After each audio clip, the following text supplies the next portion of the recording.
Well, the primary election is 10 days away, and Oregon officials are encouraging people to get out there and vote. Senator Ron Wyden and Secretary of State Tobias Reed critical of President Trump's executive order on voting and are reassuring people they can still vote by mail. Our Jake Holter is joining us live from the newsroom with that story. Jake.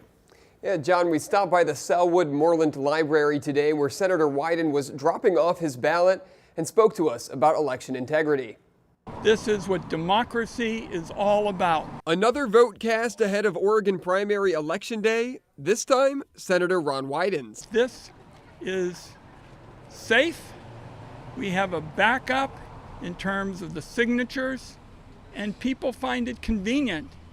It's an awful lot better way to go than to have people waiting hours and hours on a work day just to be part of democracy. Wyden praising mail-in voting and early voting after President Trump signed an executive order restricting vote-by-mail elections. It's about voter integrity. We want to have honest voting in our country, because if you don't have honest voting, you can't have really a nation. The order calls for Homeland Security to create a list of U.S. citizens in each state who are eligible to vote. It also aims to ban the U.S. Postal Service from sending ballots to people that don't fall on each state's approved list. What is Donald Trump so frightened about when we vote by mail?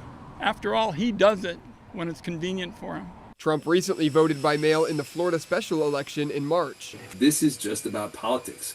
It's not about election security. It's not about anything but a president who knows that he is unpopular and is looking for every way possible to avoid that accountability that is represented by election. Oregon Secretary of State Tobias Reed on Straight Talk this week talking about vote by mail. Fundamentally, my responsibility is to make sure that Oregonians who are eligible get to cast their vote and be confident that it is counted accurately.